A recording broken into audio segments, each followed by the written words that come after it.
This is a Kirkendall Barrett presentation, darling. Feed me, meow, meow, meow. Because of this podcast, I'm a gay icon. I'm so hot. I'm so good looking. My salad dressing is amazing. Like the internet at large, there are things you can do on the internet besides porn, but most of it's porn. A lifetime of Hallmark. Well, hello, everybody. It is your favorite day of the week. It is time for another episode of A Lifetime of Hallmark, where we talk about your favorite movies on both Lifetime and the Hallmark Channel and try to make sense of them. I am Les Kirkendall Barrett. Hello, Jason Bowers. Hello, Les Kirkendall Barrett. And hello, Kirk Fitzpatrick. Hello, Les Kirkendall Barrett, and hello, Jason Bowers. Les, may I ask you, what is on the note on the bottom of your screen? This is a video now, so we can see whatever's there. There's some wording. Oh, those are my notes. Oh, okay. I didn't know if you were trying to send like a help message. No, those were my notes. Because I noticed, so one of the things, so if you don't know, well, first of all, if you're a new listener, welcome. Welcome. And if you're a regular listener, know that we are now on YouTube as well as Apple Podcasts. So one of the things, I made the mistake of watching YouTube. Mm-hmm. And so I noticed that I look down a lot reading my notes. Mm-hmm. So I put my notes up like this so I don't have to look down. Yeah, but now we can actually see your notes on camera. Yeah, you've created a whole other problem. Yeah. Okay, we'll figure it out. Okay. We're still new at this YouTube thing. Well, speaking of visuals, can I show you guys something? Yeah. I'm gonna take off my glasses. See what's going on over here? What's that? Oh, what happened? Right here.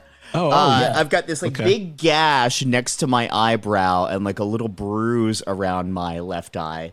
The other night, I walked into my kitchen and there was water all over the floor that I didn't see. There's like we have an older building, so there's an air gap next to the faucet, and that lets air in for the dishwasher to operate. Well, if the drain line gets a little clogged or debris in there, water pushes up out of the air gap. So it was like pushing out of the air gap onto our floor, and I just ate it. And my glasses, which were kind of weak on the right side anyway, they kind of slammed into my left side, gashed my face, got a big bruise there, was like covered in blood. I don't remember any of this. Oh my God. Yeah. Did it just like knock you out? I don't think it knocked me out. I just it was like a blackout of a quick moment. My roommate came in and found me, got me into my room. There's like blood all over my sheets. Yeah. That's scary. Like he walks in and you're like in a pool of blood on the floor. Yeah. Yeah. But I'm okay. Stitches? No. Oh. Probably should have, but no. Just some of the. It doesn't look bad. Yeah, this is only 2 days in. It's the worst part is like the bruising around the eyes actually got a little darker, but the gash, it doesn't hurt or anything. It's just like my frames kind of cover it on my glasses now. So you can tell a little, like a tiny. Yeah, bit. now that I pointed it out, you'll see it's kind of there. But I figured I'd bring everyone's attention to it, so that they're not distracted trying to figure out what it is. You're lucky you didn't get a black eye. Yeah. Because you'd have a black eye by now if you were going to get one. I mean, there's a little bit. If you look real close over here. But you've got to look. Like you've got to squint and look at YouTube ratings grabber. Yeah. Since when did you have a roommate? I thought you lived alone. No. Have you always had a roommate? His house is huge. Yeah. His apartment is huge. Yeah. All right. Well, it's good you do. I guess that's why it's good to have a roommate. His apartment can fit like a family of 5. Yeah. Move them in. No, I don't have one. Yeah. Okay.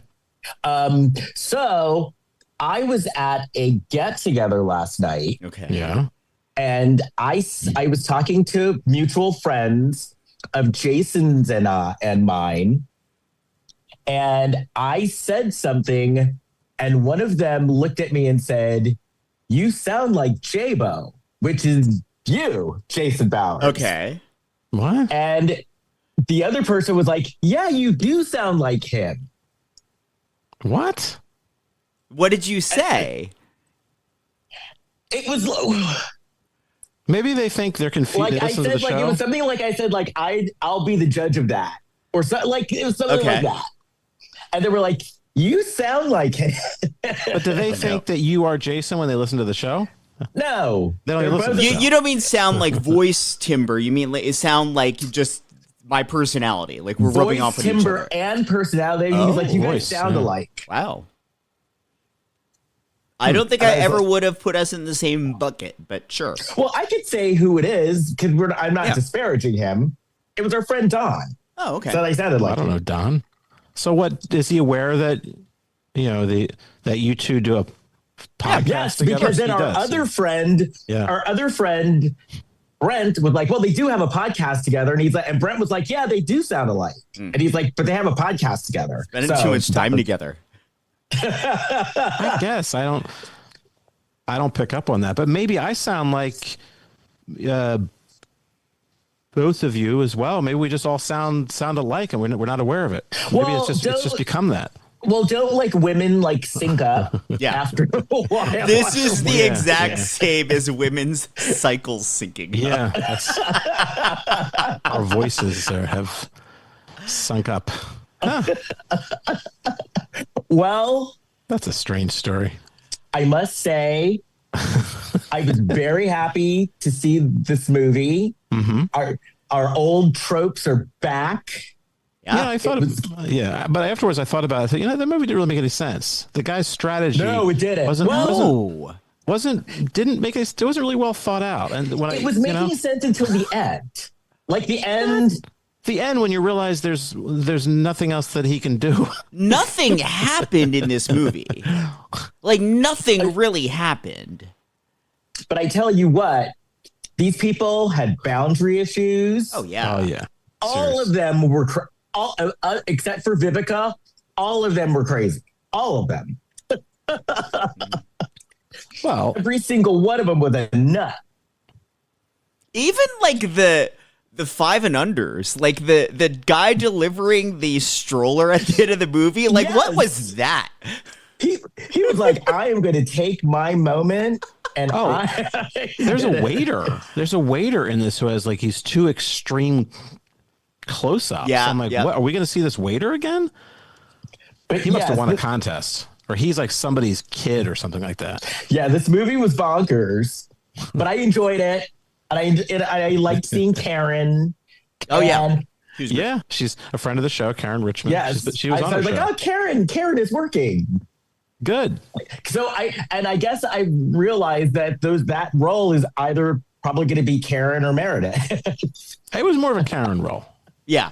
I think. Yeah. Like Meredith And could have she done does- it, but that is like right in Karen's sweet spot. Oh yeah. I love how she just like stood outside on her deck for seemingly hours, just continuously watching what's happening in the house next door. Yeah. But she was right. She was right. Well, she certainly did her research. It was research. Her theory was research supported. That was the thing. She did the research. She was not wrong. But I guess before we continue, Yeah. let's talk about someone who is never wrong. Kurt, do you have any Black China news? Doing a piece of China. I'm talking China. The Black China Report. Here's Kurt Fitzpatrick. Yes, there is some new news. This is from sheknows.com. This is an article by Sydney Ellis. How Black China is keeping her tweens off social media. I'm keeping them sheltered. Well, Black China is in no rush to introduce her preteens to social media. The model, whose real name is Angela White, revealed how she's keeping her kids sheltered the best way she can. King and Dream, they don't care about Instagram or TikTok or any of these types of things at all. They don't care. White told People magazine in a January 31st interview about her 13-year-old son and 9-year-old daughter. They're just being kids, and I'm letting them be kids. And she is encouraging this lack of interest as much as she can to protect them from online harms. I'm not putting them in certain things to disturb their inner childhood, she continued. I'm keeping them sheltered, but not too sheltered, but just enough, This is great news for our kids, as research has shown the harms of tweens being on social media. One May 2025 study published in the American Medical Journals Association journal JAMA found that an increase in social media use by preteens at age 9 and 10 predicted a future rise in depressive symptoms. The same study found that 20% of kids these ages already have social media accounts, and 2/3 of kids ages 11 and 12 had them, despite the minimum age being 13. So by White keeping your kids off social media as long as possible, their mental health is sure to benefit in the long run. The entrepreneur who shares King and with rapper Tyga and Dream with Rob Kardashian has opened up about social media rules in the past. In July 2023 interview with The Sun, White shared her thoughts on when she will allow Dream to have a TikTok. I will. I feel as though maybe 16 with King, maybe 14. Boys are different, she said, adding, we have to protect our little girls and our little boys too, but I feel like King, he won't post anything crazy. White added that she doesn't post her kids on her social media pages either to give them privacy. You know what? I don't post them because I want them to have their privacy, and that's like a really big thing for me because they're going to grow up already in that spotlight, White said, and they need to stay kids and be creative and worry about school and not be worrying about how they look. She went on, they need to just focus on school and love. That's it. Well, we have come a long way since she was chasing after somebody with a stripper pole. It wasn't a stripper pole. It was a iPhone cord. Well, it wasn't at first it was an iPhone cord, and then it grew. The javelin. Now look at this. Now they have to have research statistics and a Black China interview. Like, what's going on here? Stop. Okay. Research supported again. So maybe she can stop. Maybe she could stop King from going online, but Dream is half Kardashian. So you know that when Dream goes to Aunt Kim's house or Grandma Kris Jenner's house, she's going online. Well, both of them have Tokyo Tony as a grandmother. Like they're going to be online. I just love the word salad of like, you got to protect them, but not too hard. But you definitely have to protect them a little bit. Like it was... She was trying to find the Goldilocks sweet spot. Gotta be careful with your kids. I saw some video of a kid got stuck in a one of those like arcade machines. Oh, the grabber thing. Like, yeah, the claw. Did you see that? Wait, what was he doing climbing in the grabber machine? I don't know. And the people are leaving comments saying you should be watching your kid. And then people comments saying, look, your kids are quick. The headline that I read was like apologetic about the parents. It was like parents briefly leave child unattended, ends up in the grabber machine. Like that child was unattended for a long time if it got inside of a grabber machine. Kid's having a ball too. This kid's throwing balls. That's not like you're distracted for 3 seconds while someone asks you for the time. When you think about it, that was a smart kid to get into the grabber machine, to figure out how to get in there. I mean, it's definitely smart because I can't legitimately imagine how one would get in there.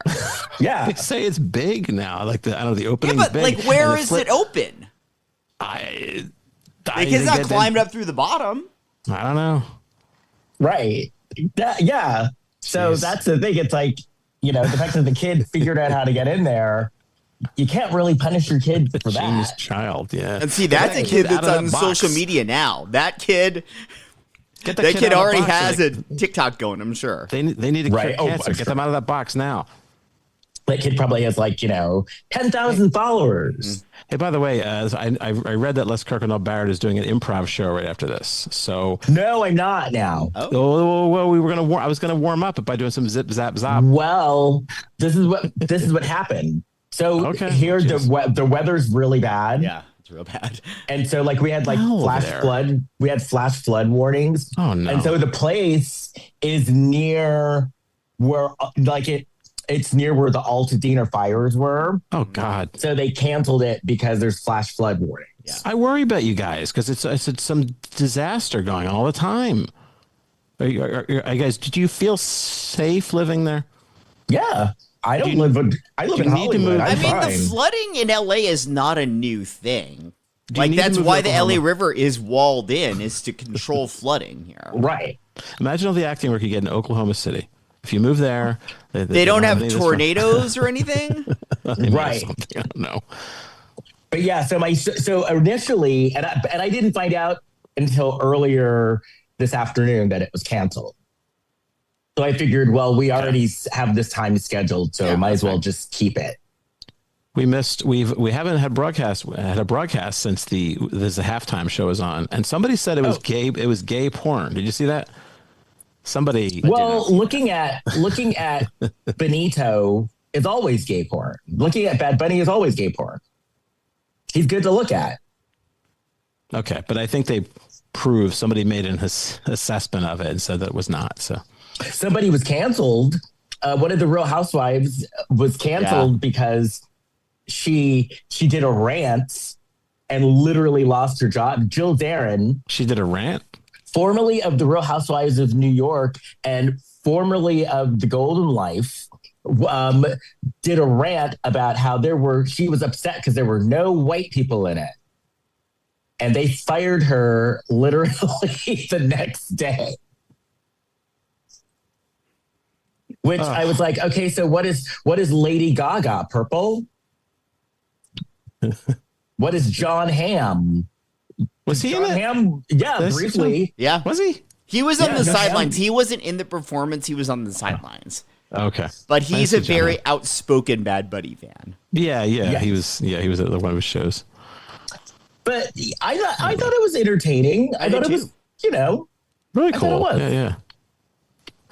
That older woman, I should get her. I was going to get her name up, but there's one part where the old woman's in like a bar, older woman. She's like an 80, and she hands him a drink, and that's the woman who like owns a Caribbean bar in Williamsburg, I believe, Brooklyn. So I thought that was cool.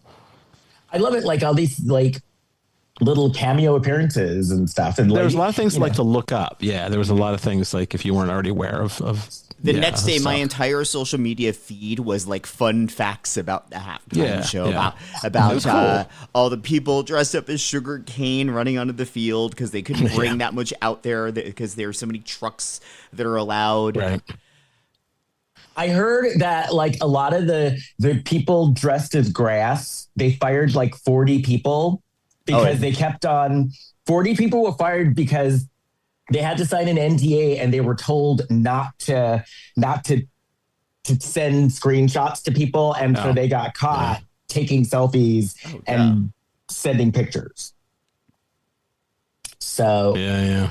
We lost some people this week. We lost James Vanderbeek. Oh, I know who Dawson. I once worked with him as an extra. And he was a nice guy. He's very quiet. Was it on Don't Mess with the Bee? No, it was a show called Mercy. I think he did like an episode arc on that show.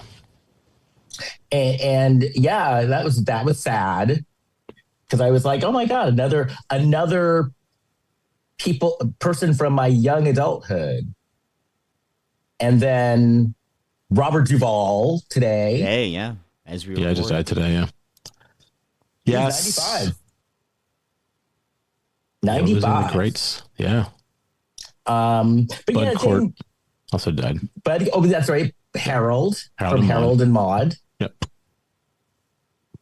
Now, what was he doing though? Was he like a recluse or what was No, he was in stuff over the years. He was in The Life Aquatic and he was in Dogma. I mean, this is some years ago. So he's been in things over the years.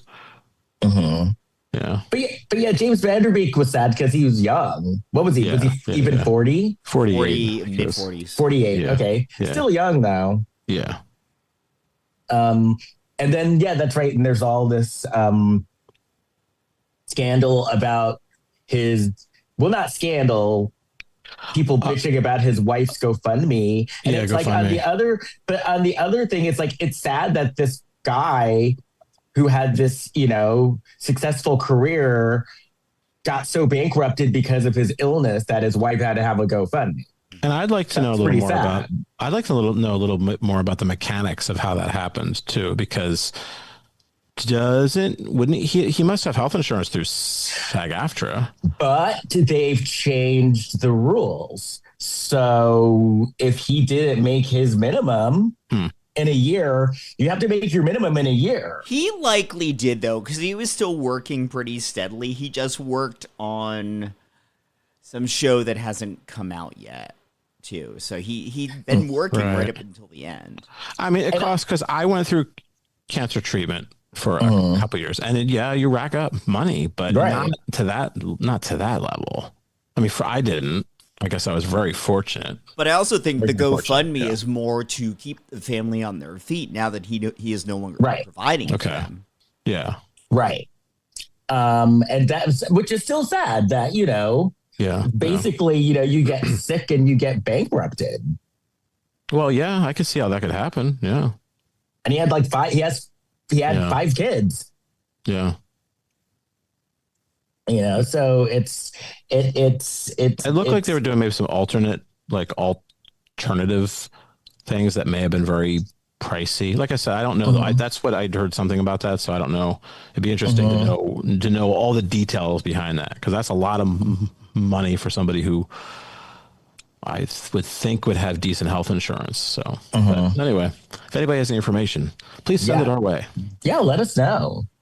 Oh, can we also talk about I don't watch the Olympics, but I have been fascinated by this story of the Norwegian biathlete who, when he won his bronze medal, he was asked, how he was feeling, and he went into this thing about how it's been the worst week of his life because 6 months ago he met the love of his life, and 3 months ago he cheated on her, so he recently told his girlfriend, and he's been miserable ever since because she broke up with him.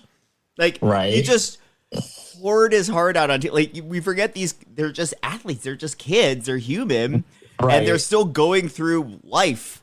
And he wins a bronze medal and is having a meltdown on TV. And she still didn't take it back. No. And then he did a follow-up interview, and he's like, yeah, I probably shouldn't have blown up my entire life in the news. That wasn't the wisest idea. Yeah, that wasn't me. That was the thing. She was like, I don't give a shit. I'm still pissed at you. I'm not taking you back. Good news. He's in a good position if he wants to. If he wants to meet somebody else. Yeah. That Olympic Village is a fuck fest. Right. Yeah. Right. Oh, yeah. I gotta go there. Because I forget what Olympian it was, but the Olympian was like, no, he's like, they provide them all condoms. They do. Like, condoms are like provided to everybody there. But I heard the beds weren't too comfortable. Well, it's like a cot. How can they possibly withstand? Beds are beat up by the end of the week. And then plus they're in Italy, which is a whole other level. Oh, man. Pasta. We'll eat the pasta afterwards. Right. Could you imagine just like carbo loading there and just like I gotta get into the Olympics. Pasta? I gotta get into the Olympics. All this action and pasta and geez, what am I doing? I gotta run. It's like I've got a carbo load and I'm in Italy, so I get like fresh Italian pasta. I could ride a sled. I like that Kurt's justification to get to the Olympics is so he can have pasta. Well, and to find love and cake. If we want to put it that way. Yes. That sounds good. I had a purple cake yesterday. Ooh. We know how that ends up. What? Well, didn't... Oh, yeah. Yeah. But I had that blue cake on the cruise, and it was coming out green. Yeah. Oh. Well, so far, so good. Yeah, well, it's in the process right now. Yeah. All right. Anyone, any information on that, please contact us. Yes. Well, let's talk about these. Okay, here we go. These psychos. Wrong baby daddy. So I was very happy. Our cold opening was back. We see a woman. We see a woman. She's in the house and she's going, Debbie, it's Lila. And she gets chloroformed. And I was like, yes, we are back. The old standbys are back. Karen Richmond's Debbie. I will say though, this cold open felt unnecessarily jammed on the front of the movie. Because then the next scene is a minor character is introduced before we really meet. We still haven't really met the lead of the movie yet. Like she's in that first moment of the movie, but we don't know anything about her yet. And we immediately cut to a new character to get some backstory that will be necessary, but it feels like that could have been the cold open. Yeah. And so we see this woman. She's yelling at Mark. Jason and I have met Mark before. Mm-hmm. You have. He was very nice. Yes, we met Mark at Meredith's. Meredith had like a get together at the Elks Lodge, and we met him there. He starred opposite Meredith in one of the Wrong movies. Yeah. Oh, so you guys are compromised. You won't be saying anything bad about anybody. Oh, yes, I will. Because you met everybody. Compromised. No, I am still impartial, and I can still give notes. I met a few cast members in this movie because I met him. I met the guy that plays Paul. Okay, so Jason. Yes. That guy, I was like, I've met him somewhere. He was in another Lifetime movie because I mentioned it when he was in that movie as well. His name is Sam Swikert. I met him years ago. I helped out a friend that was doing a shoot for the LGBT center, and this kid was just a PA on that. And I met him then. And you look at his credits now; he's got 1 million of them. He works. I think you mentioned him, yeah. Before. I was like, I've met him before. Okay. So anyway, she's yelling at him, and he goes to hit her, and she's like, excuse me, what the hell?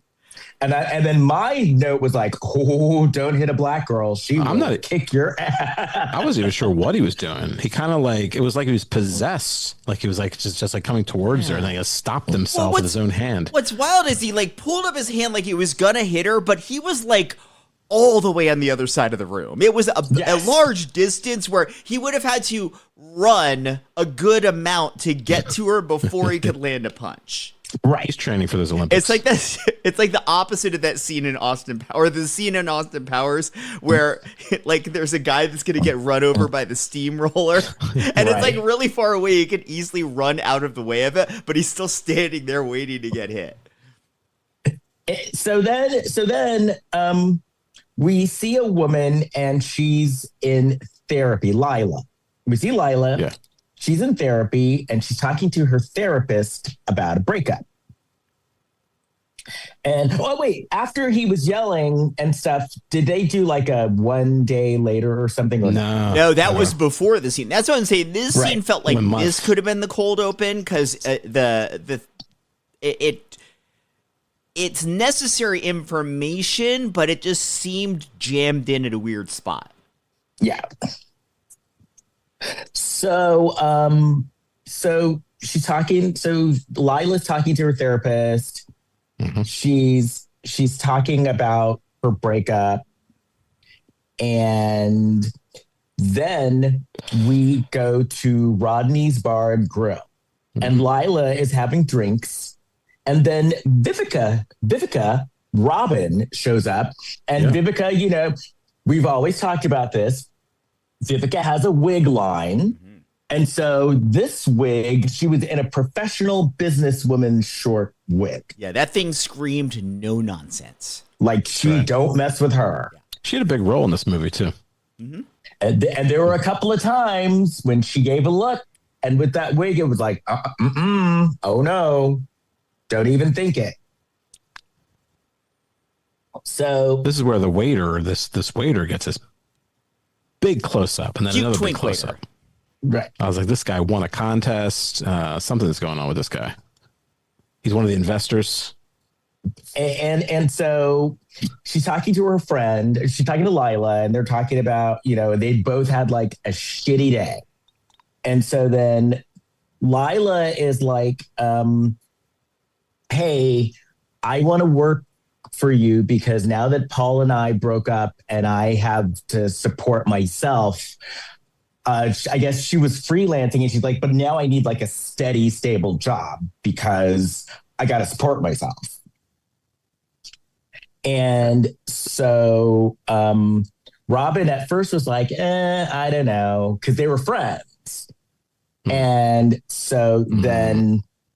Now, what about that as a boundary? You want to start with like the boundary issues. Now there's a dual relationship going on. Well, yeah, no, that was a total boundary because you shouldn't work for your friends. It's one thing. It's kind of one thing to work. But see, I think it's one thing to work for someone or work with someone and become friends because of your job. Mm-hmm. But it's a whole other thing to like get hired and work for your friend. I feel like they could have justified this just a little because there is an age gap between Lila and Robin. Like they could have justified it like she's best friends with Lila's mom or something, or maybe she like helped her. Like I feel like adding in sort of a mentor level to that relationship would have made more sense. Yeah.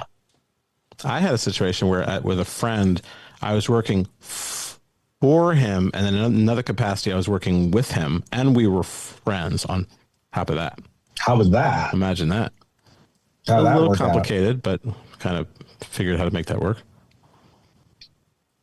So then Paul actually helped her get the job, I think, because her ex-boyfriend Paul shows up at the bar, and Lila's like, oh shit, he's here. Mm-hmm. And actually, Robin clocked it first. Yeah, she said, right. He's here. And so then Lila's like, I'm going to sneak out of the back. She snuck out. Yep. And he goes up to Robin and he's like, where is she? And then this is where Vivica gave him that look like, you better not. I had to do that today. What, give a look? No, I walked in someplace and I had to sneak out the back. I don't know if I should be talking about this. What? Here's my ex-therapist. I walked in Starbucks and there he is. So I walk right by him. Oh, you can talk about that. I walk right by him and then I escaped through the back. And then I went through walked around the Starbucks, like in the drive-through area because I thought he might see me still. I'll be looking out the window. I don't know if he saw me. I don't think so. Why were you avoiding him?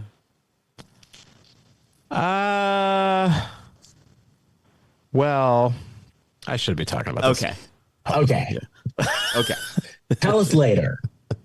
There's boundaries. We could say boundaries. That's a safe place. Okay. Tell us off mic. Now I'm dying to find out. Too. Great. Should be talking about this stuff. Hi, YouTube.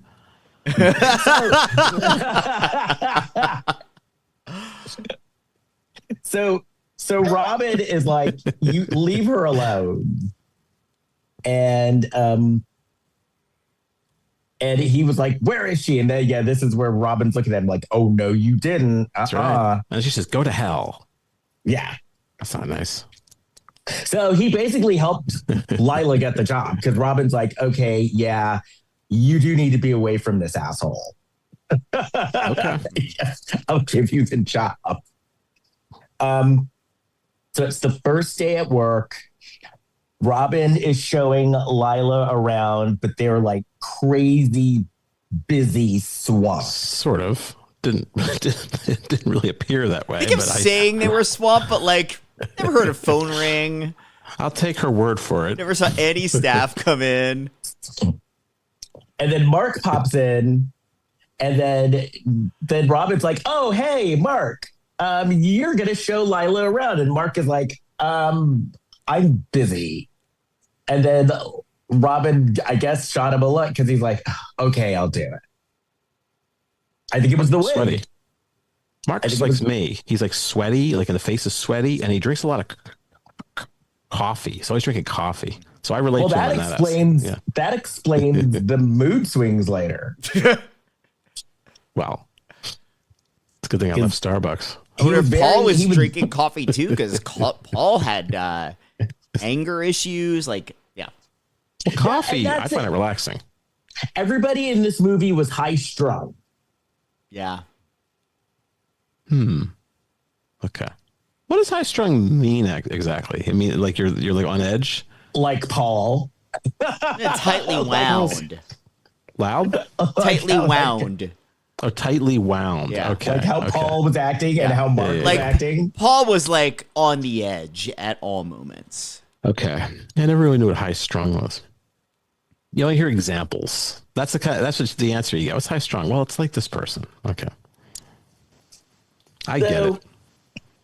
So Mark shows her around. Oh, yeah. And so he's being nice and joking. Like he's not being like a creep or anything. He's just kind of joking around with her. And then Robin leaves and goes to dinner, and then Paul shows up at Lila's job. It's like, what is this, dude? Don't be doing that. It's like now he's a stalker. Uh-huh. He's like stalking her. Ugh. Can't do that. And so like he shows up and Lila's like, what the hell are you doing here? And then Mark kicks his ass. He gets him in a hold. Yeah. But he deserved to get his ass kicked. He didn't get his ass kicked. He just got him in the hold, scared him, and sent him on his way. Yeah. But the point is, running. Paul deserved it. Oh, he did. Yeah. In this moment, he did. Because he's showing up at her job. Which, because he also grabbed Lila, didn't he? Yeah. He grabbed her, too. Yeah. Which, obviously, he was stalking her because it was a brand new job. So he didn't know she worked there. He probably looked her up on LinkedIn. I don't so know. then know. they're at the bar, and of course Lila is telling Mark everything. And she said that, you know, they were together for a year, and I'm like, they're only together for a year, and he's acting like that. Seriously. And then Mark was like, "Oh well, I just got out of a 10-year relationship." And then he was married. He was married. Yeah. And then they're making out. They have another drink, and that led to sex. Mm-hmm. They're making out. Uh-huh. That progressed from there. And then they wake up in the morning half naked. He's wearing like sweatpants or something. Mm-hmm. Hungover. And I think we've seen that house before. We have. We also saw the Vivica's office a million times. Yeah, I think, I'm not positive, but I think this is the house from Killer Contractor. Okay. The house has history. With the ceiling fan and the fireball shooting out of the stove. I think that guy plays the waiter as one of the owners of that house. Might be. Probably. So then he makes her coffee, and then they talk about, he's like, well, you know, I'm not your boss or anything like that, so this technically isn't breaking any rules. He says he likes her a lot. He likes her a lot. It's kind of early on that, but okay. Yeah, they just had it was a one-night stand with your coworker that you just met, and you're already basically saying that you want to be in a relationship? Like, that's fucking weird. Yeah. Right. And even if you feel that way, you keep that shit to yourself for a while. Yeah, for at least a couple of months. Until they put it in writing, and it doesn't come out until they read your will. That may be overcorrecting, Kurt. All right, I just So she's talking to her therapist, and her therapist was good at shooting looks. Yeah. You're not supposed to do that. This therapist, she sees this therapist once a week too. Oh, wait a minute. So, Kurt, you're kind of a professional. So, was this therapist like? I don't have a license, but okay. So you're unlicensed. You're working towards your license. Yeah, I can give therapy to people with under a supervisor. So yeah, that's where I'm at. So, what did you think of this therapist style? Then? She's good. Well, a lot of it was like it was like reflection of feelings. Like she wasn't being judgmental. It didn't seem too much. At least she was trying not to be. She was shooting looks, though. I mean, she was, like I said, it was like kind of like she was reflecting what Lila was saying and feelings. There was a lot of that going on. I felt like she was shooting looks in a way which was basically Lila knew what she was saying was bonkers. It would say it anyway. And the therapist would give the look of like, you just said that out loud, right? But that's what a lot of it is. Yeah, for sure. Therapy is, so yeah. Do they teach you how to shoot look? Do you have like look shooting class? Good question. Not look shooting, but you actually are supposed to stay kind of calm. Like if somebody does say something kind of outrageous, and you have to be like non-judgmental. You know, all right. So, let's try a little exercise. So, Kurt, you're my therapist, and we're having a session. And now you'll give me a look and to respond to this. Kurt, I saw the most beautiful cake ever, and I threw it in the trash. Where is this trash can?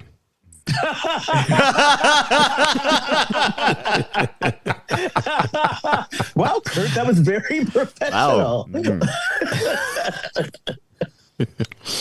See, something like that. Then I have a duty to report. Actually, everybody has a duty to report, at least in the state of New Jersey. So I would report that as a crime. Well, not as a crime, though. You report if somebody is in danger. So you're not supposed to report. So in this scenario, the cake is in danger. The cake is in danger. I got to get that. I have to go rescue it. I have to go rescue it from the trash can. I take a very hands-on approach. See, I could never be a therapist because my face would, I have too expressive of a face. I guess I'd have to like shoot myself up with a bunch of Botox so that my face wouldn't move. I have a very empathetic tone of voice, which always that helps me. Okay. Okay. So then she's talking, the therapist is like, you do work together. Remember you do work together. And then she says, oh, and he was married for over 10 years. And the therapist is like, oh, well, you buried the lead. So are you allowed to say that? Like stuff like that? Like, yeah. Yeah, because I would imagine parts of it get conversational, and as the therapist, she's just like, hey, that seems like a big piece of information to hide. And then I guess this is like a therapy thing too, because she asked the therapist what she should do, and then the therapist's like, well, what do you think you should do? Exactly. Yeah. Yep. I love that the therapist made a big deal out of the fact that he was married for 10 years, and Vivica did. Yeah. Like, I wanted that to pay off in some way, why they both thought a 10-year marriage was such a, like, red flag about this guy. Yeah, I don't know. Well, that's true. Or do you think it was because he was so eager to get into a relationship? Maybe. Or it could be maybe looked at as like a rebound, and maybe she doesn't. Yeah. Well, actually, no, that makes sense. Okay. Yeah. Should have said that then. Well, I can't judge when it comes to that, because I was out of a 13-year relationship and then got into my current relationship like 7 months later. So I can't judge. There's nothing to judge. What's that look, Kurt? Huh? What's that? I said, what's that look, Kurt? What? I didn't give a look. I said there's nothing to judge. I was joking. Okay. The therapist look. I'm very defensive. The therapist look shooting. Okay. So. Really? So, so then later, Robin is talking to Lila. Well, wait, Paul shows up at work again. Oh, that's right. Can't be doing that. And corners Doesn't Lila Paul work? outside the building. Right. People have a lot of time on their hands in this movie. They make their own schedule. We know nothing about Paul other than that he kind of looks like a hot Crispin Glover. Yeah. Who's psycho. Mm-hmm. No, did Robin chased him away that time, right? I think, no, Lila just threatened him with a fist. Well, because let's face it, he did not look that menacing. Lila could have beat him up. Oh, she absolutely could have. He did not look menacing at all. No. So then later, Robin is talking to Lila, and she's like, congratulations, you finished your first week. And then while they were talking, Mark pops in like, hey, and sees Robin and is like, and like stops in his tracks. He kind of did this like flirty wave with her though. Yeah. And then Robin's like, this is not my first time at the rodeo. She's like, what's going on here? I know here? what's going on. Things get complicated. Right. And then this is when Robin was like, he was married for 10 years, right? Yeah, that is odd. It's like, so what? He's not still married. Yeah. But then again, since he and Robin, I guess, apparently worked with each other longer, she was probably around to see how he was acting. Or maybe he said something. Yeah, I don't know. That's actually a good point, though, that I didn't really consider that, like, has Mark worked with Robin this entire time? Like, who knows? Yeah. She said she doesn't really know him. He just works for me. But you know, like sometimes, okay, that's right. Cause they were in different departments. They don't chat at the office Christmas party. But you know how sometimes though you hear stuff about people, like you don't work with them, but you hear stuff like, oh, he's going through a divorce. Which I don't know how she didn't work with him. Wasn't she his boss? I didn't see anybody Wasn't else it working her there. company? That didn't make sense to me because she was like, he's in a different department. Well, there's a couple things that don't make sense as we progress. Like, for example, in the next scene, Mark is having a conversation with Lila, and their door is wide open. And so how do they think people can't hear this, what they're talking about? And Vivek is standing right outside and listening to the whole conversation. Oh, there was a lot of that in this movie where, like, when people would be trying to have secret conversations, they would, like, or they feel they're in danger and somebody'd leave, they would immediately call somebody on speakerphone and just be chatting really loudly, like, no, I don't think he's here anymore. And I was very happy about this scene because as Vivica stopped and was eavesdropping, I'm like, there you go, girl. That's eavesdropping 101. If the door's open, you stay far enough away from the door so they can't see that you're in the hall. Oh, well, and just listen away. Just listen. Yeah, she probably designed her office space so she could eavesdrop. But there's definitely a range of eavesdropping in this movie. And they weren't exactly whispering either. Nosy. They were talking at full voice. There's some nosy people. Well, Les, you're a snooper, but are you nosy? Would you describe yourself as nosy? No. Like, I mind my business within reason. Right. What do you mean within reason? Either you do or you don't. Because there's some nosy people out there. Like, if someone was truly like, you know, this is like private and I don't want to talk about it, I wouldn't push them or go snooping or anything. Okay. Like, if it's truly something that, like, if you know, it got out, it would hurt their feelings or would hurt them. Yeah. I would leave it alone and would not go. I worked with a woman years ago who wouldn't answer the door when the census taker would come because she said, "They nosy." They nosy. Oh, so then Mark was like, so you didn't tell Robin anything, did you? Oh, because then Robin with Mark was acting, because now that Robin knows, when Robin was around Mark, Robin was like, he started talking to her and she's like, okay. But he was like, he's like, you didn't tell her anything, did you? And then this is where she admitted that she told her. That's not an impersonation of you. I hope you don't think that when I was just going, No, okay. I didn't think that at all. Okay, good. So then Lila goes to Mark's house. You know. Okay. And as Lila goes to Mark's house, this woman is leaving his house. And Lila starts spying. Well, the woman is Julia the ex. Yeah. Mark's Where are ex. we here? Oh, did we have the thing? Okay. Yeah. I see that. All right. Because then Lila gets behind a tree and she's like looking as she leaves.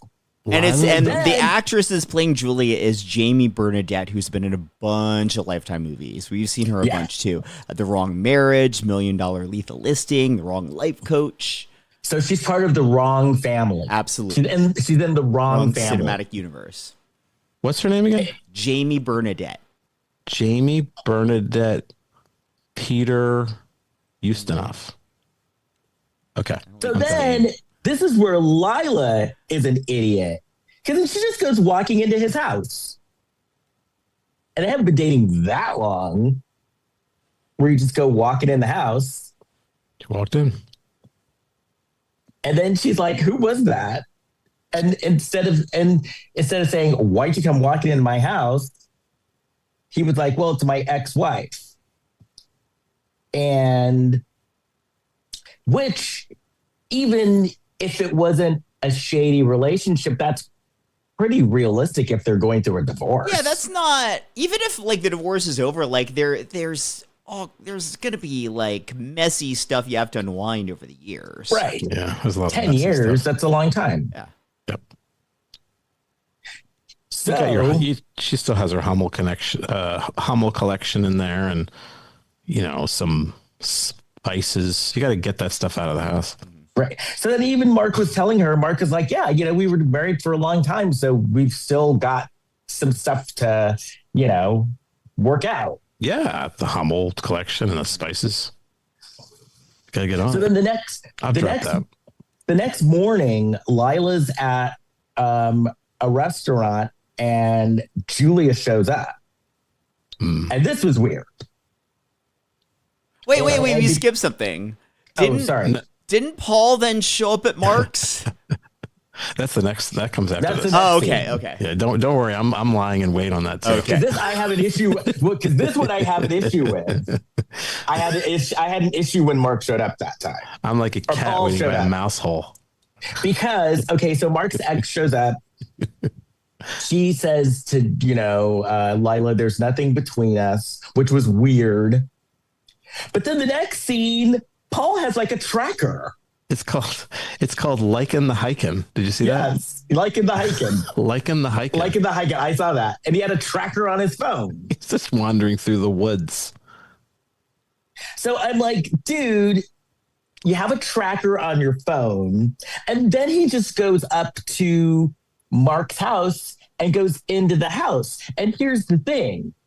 If it would have been later in the movie when Mark was nefarious and we knew Mark was nefarious, that's one thing. But this is before all that came out. So he literally was just going into this guy's house to be a dick.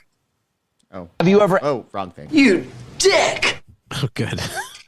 Because he was just like I almost forgot. breaking into this guy's house. Oh, yeah. Again, Yeah, you can't do boundary that. issues. Yeah. That's a boundary issue. Yeah, you can't walk in someone's house. Don't do that. Yeah. And it's like, Not this year. what? So he basically deserved anything that he got because he went just walking into this guy's house. So he gets hit with a bat. Yeah. And that bat was very popular in this movie. I guess he played baseball maybe as a hobby. Like head baseball. Boom. Yeah, apparently in this movie that was his hobby. So then Lila is telling Robin what happened, that Mark's ex-wife showed up. Rockin' Robin. And then Robin was like, yeah, that is weird.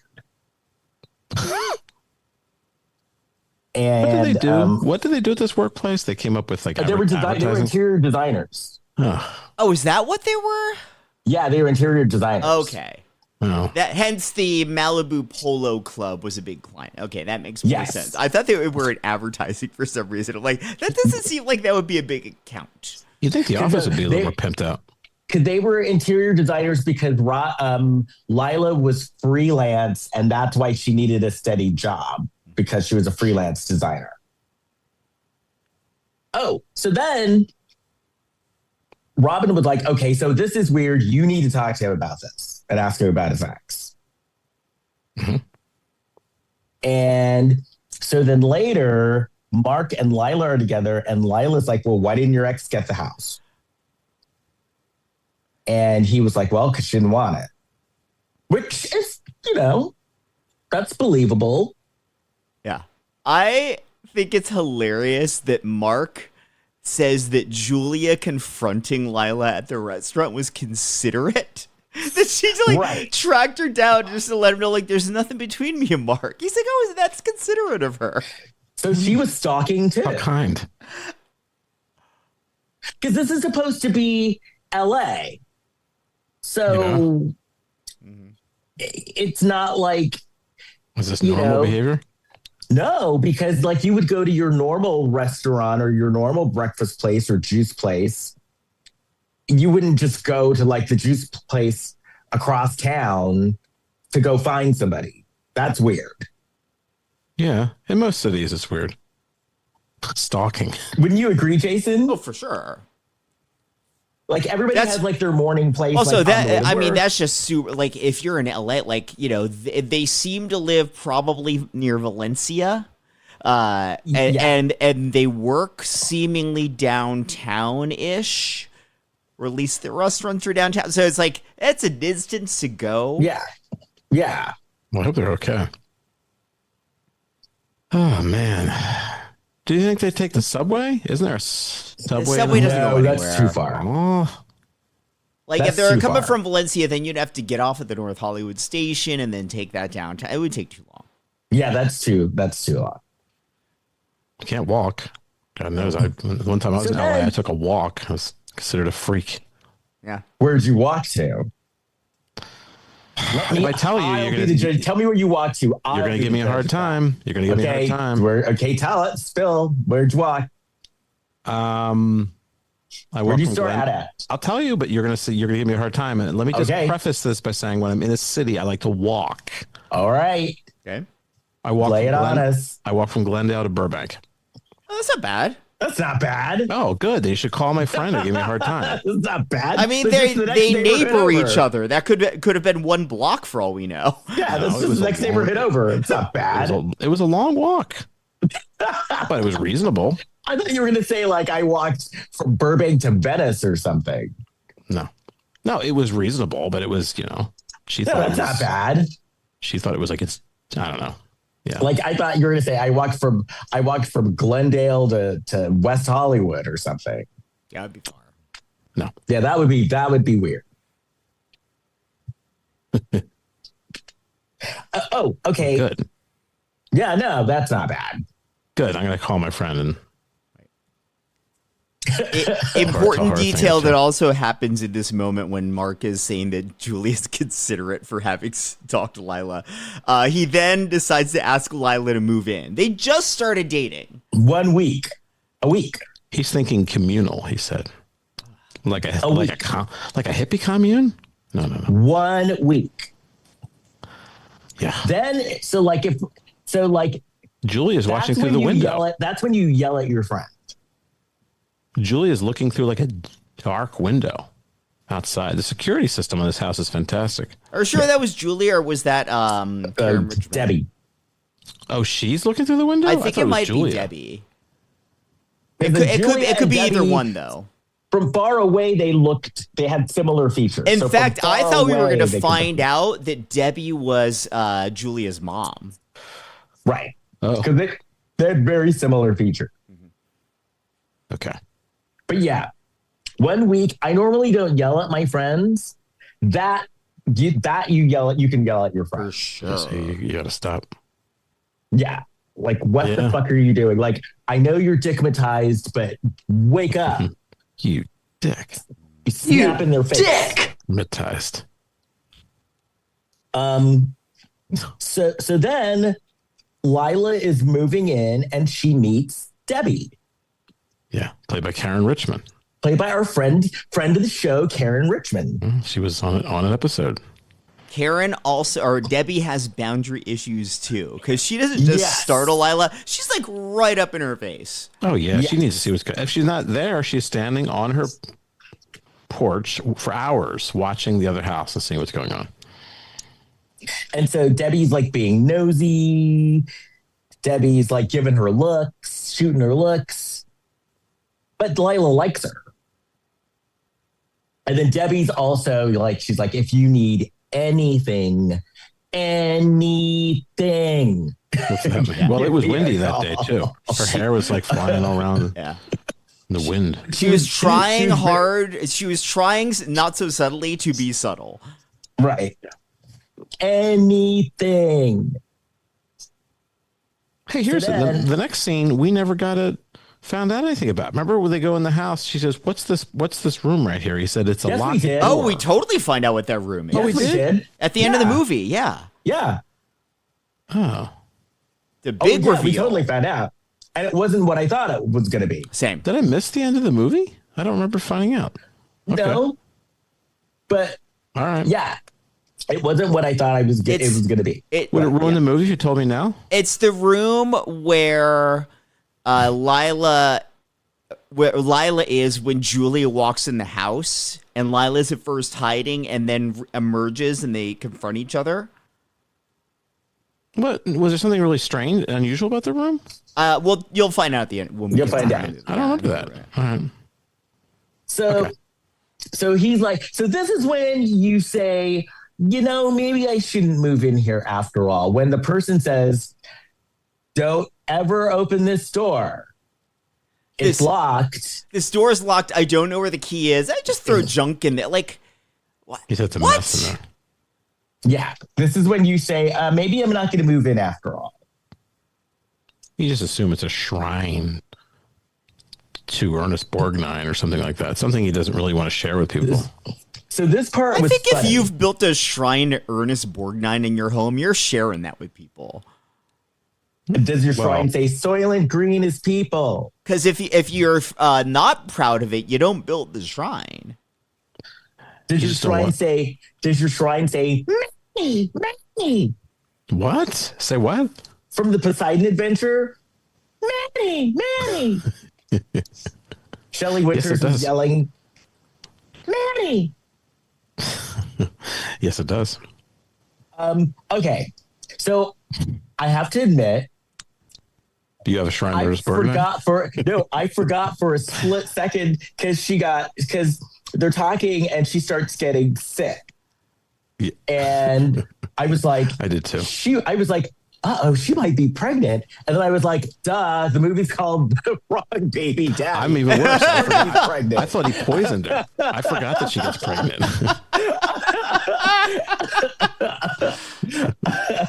I was like, duh. Of course I felt the same pregnant. way. Yeah. It snuck up on me. In the movie Wrong Baby Daddy. Well, it took so long to get pregnant. It's not my fault. I mean, in terms of the relationship, it happened fast. Well, yeah, Right. yeah. You can look at it that way. In a week. Yeah, she's pregnant after a week. Actually, now this begs a bigger question: Is it possible that Paul is the father of that baby? It could be. I thought that's what we were going to do. Because I actually thought of the timeline in this moment. I'm like, I don't think they've been together long enough for her to like have signs that she's pregnant for a baby with him. Right. That's a good question. Yeah. That's a very good question. It makes total sense.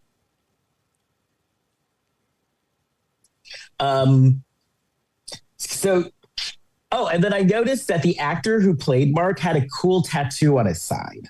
Oh, what was it? It was like it looked like some sort of a phoenix or something. It was like on his whole side. Oh. A phoenix. Yeah. Okay. And I was like, oh, because when we met him, he seemed so clean cut.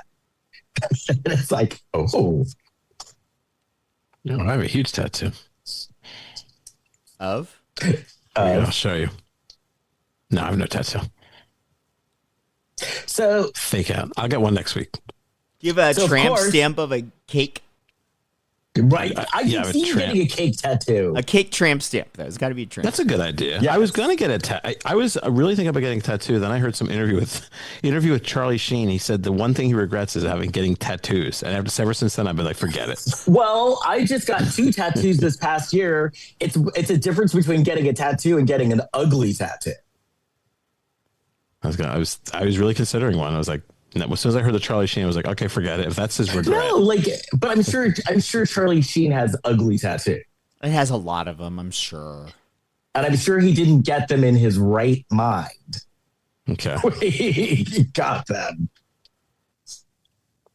Oh, so then Lila is at work and she's not feeling well. And Robin immediately looked at her and said, you're probably pregnant. Yeah. I love that Robin just cut right to the chase. And Lila was sort of in denial about it being a possibility. And so was the therapist. Was the therapist good? Because the therapist was like, well, you know that those tests aren't accurate. And Lila's like, I took 3 of them. Yeah. It's like, oh. Like, it is kind of funny. The therapist was first quite alarmist about that he was in a 10-year marriage. And now when Lila's like, I took 3 pregnancy tests, the therapist is like, keep trying. You don't know. Right. Probably fine. She's getting worn down. So then she's talking to Debbie again, and Debbie told her about someone named Tamara. And so she then goes to Mark. Lila goes to Mark and is like, well, who's Tamara? And Mark's like, how do you know about Tamara? And she's like, well, Debbie told me about her. Debbie mentioned her. And he was like, well, she was my ex. And then Lila was like, well, how long ago were you with her? And he was like, well, I was with her like right after my marriage broke up. So then I guess Tamara would be considered the rebound. Okay. In a way. Did you skip over something? We skipped over a little bit of stuff, yeah. Oh, sorry. What There's did I a say? couple at home, and she tells Mark that she's pregnant. So she does that. And he has sparkling laughs. cider. Oh, then he gives her sparkling cider because she can't have actual alcohol. First, I thought he was giving her alcohol, but no. And then it's like back in the nighttime day. and she's sleeping and wakes up and hears Mark on the phone talking to somebody saying, you'll be the first. You talk about the baby and it's like, you'll be the first to know. And then like Lila's like, who are you talking to? And he plays it off saying it's a friend from college. And then he gets a little upset that she's told Dr. Adams about the pregnancy, the therapist. Yeah. It's my friend from the intro to stalking class that I had at UCLA. Yeah. And then next morning, Mark gives her a pregnancy book, and she leaves for work, and that's how she's got that in her hand, and that's how Debbie knows she's pregnant. And she can't have coffee. And then he takes her coffee, and then he kind of like slurps it. There's a little slurpy with that coffee. You hear that? Yeah. He likes his coffee, man. I'm right with him. And then this is like the Tamara stuff, right? Yeah. You guys have gotten on my case about drinking too much coffee, and I got better, but now I'm just as bad as I was. Well, now you're a student. Well, how much are you drinking? You know, like 4 cups in the morning. Oh, geez. How's your stomach? Told you that before. How's your- It says on the Mr. Coffee 4, but I don't think it's not really ended up being like 4 mugs. How's your stomach? It's great. It wants more. Then I had a cup in the afternoon. God, Jesus Christ. So you have 5 cups of coffee. Well, I don't think it's really a cup. It just says it's 4 cups on like the Mr. Coffee mug.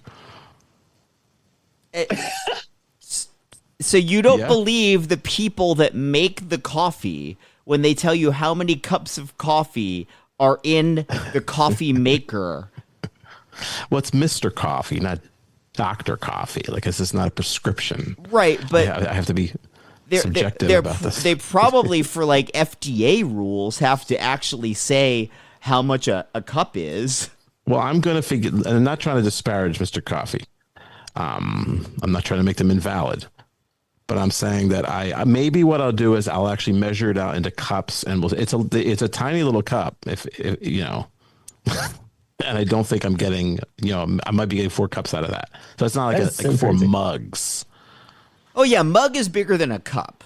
Mug is bigger than a cup. Oh, okay. Well, then 4 cups. That's not that bad. Yeah, it is. So in terms 5 of cups. measurement, it's 4 actual cups.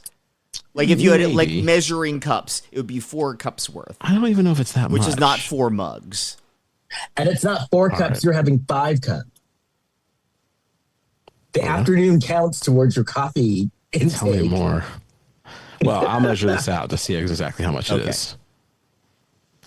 Why'd you guys have to bring this up? I tell you, put me on the spot. I just think you're gaslighting yourself on your coffee intake. That's Yeah. all.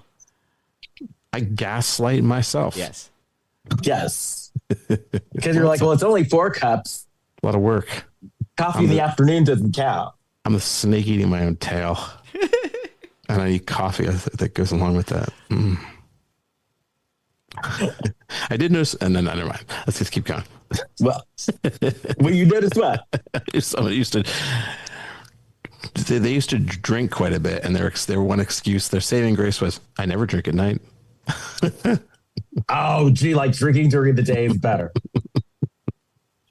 I'll leave that. That was not me that said that, because I never was doing that. All right, here we go. Oh, okay. So, Hi, YouTube. Debbie goes later and puts a note on Lila's car. Yeah. Risky move. And then back in the kitchen, after Mark takes Lila's coffee, Lila's like, "Oh, well, I got to go to the doctor today." And then Mark's like, "Well, can I come with you?" And she's like, "No, it's fine. It's just a routine thing." And then she sends Mark to go get her travel mug out of the car. Oh, you skipped another section here, Les. Oh, what I skip?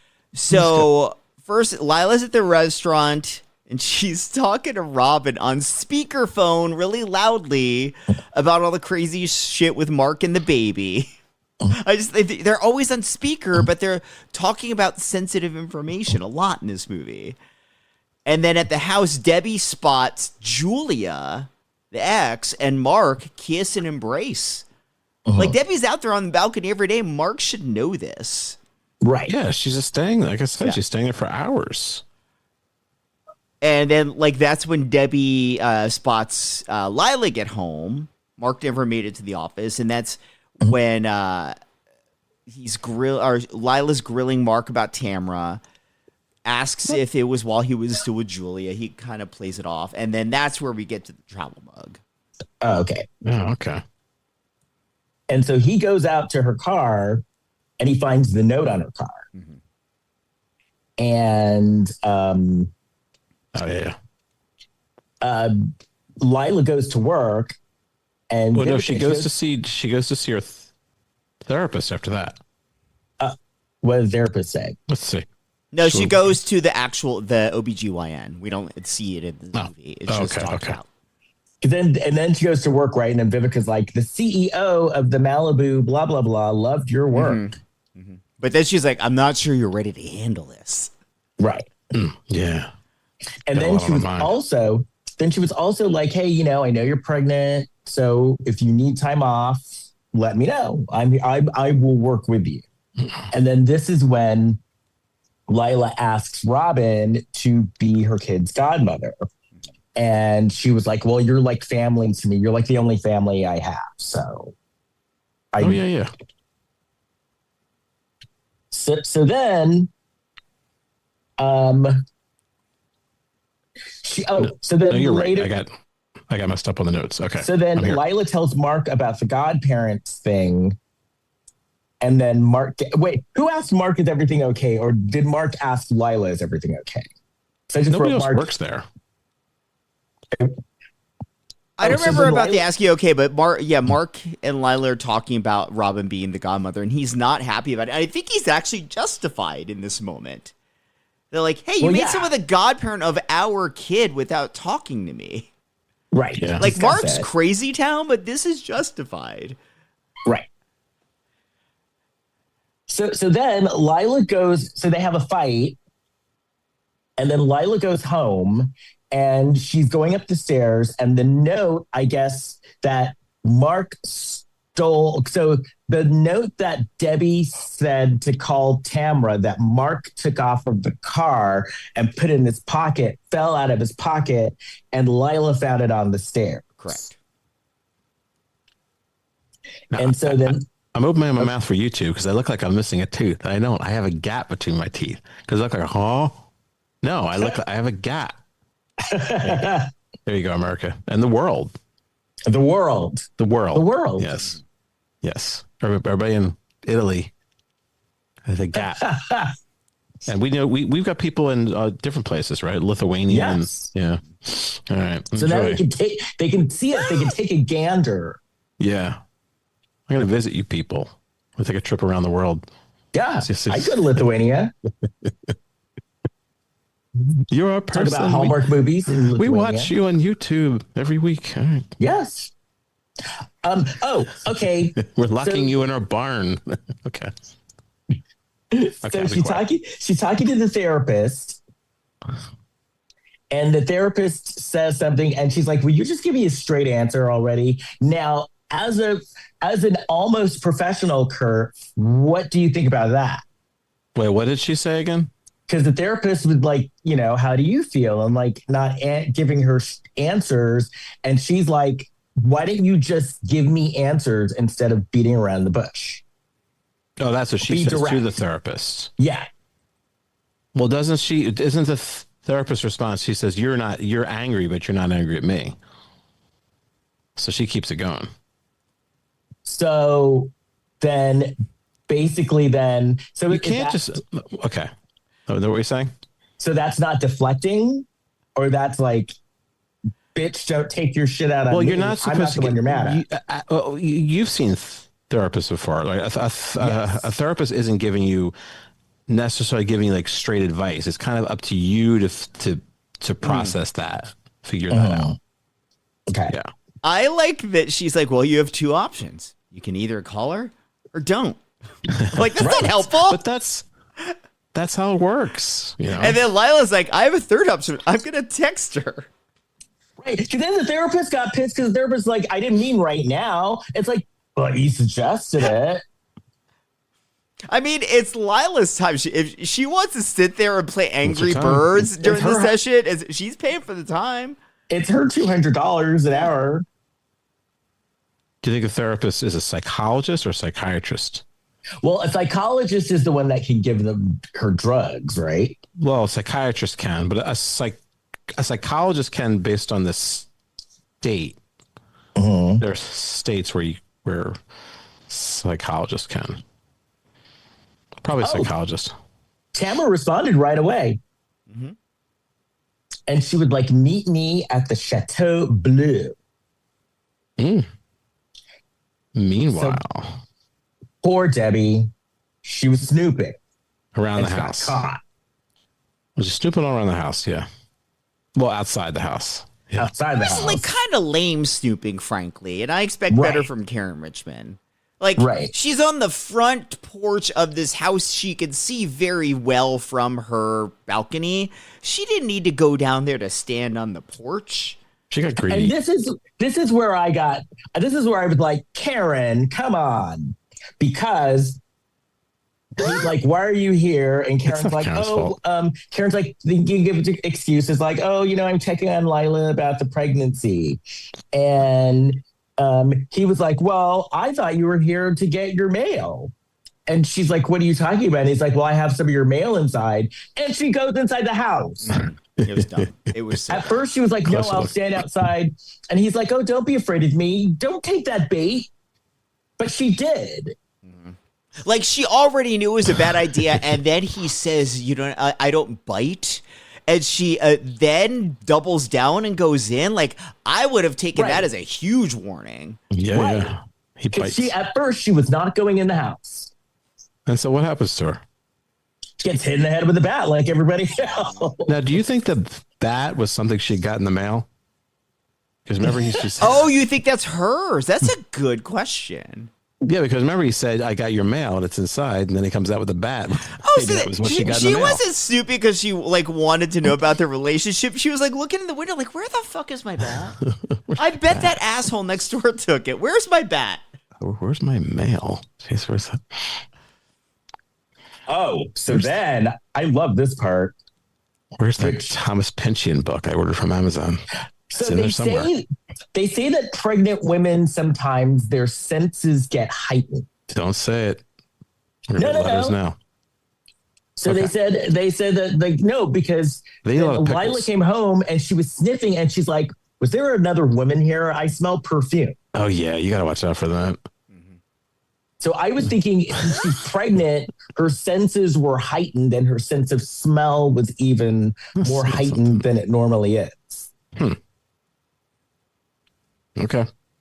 Because he's like, no. And she's like, I know what I smell and I smell perfume. And this would be long after someone had left the house. Well, it smells like someone was hit by a bat. I smell a rotting corpse. You smell that? Right. That's just me. I smell a movie that doesn't really make any sense, and I'm smelling it more and more. So the next day, The smell's getting stronger. this next delivery person was like, Yeah, he's the son of the owners of this house. Let's be honest. right. Because I was like, who is this person? You can't build an acting career on that. Because he was like just hamming it up. Yep. Believe me. They need to keep those owners of that house happy. He so you think it was like a son or a nephew or He was something? cute though.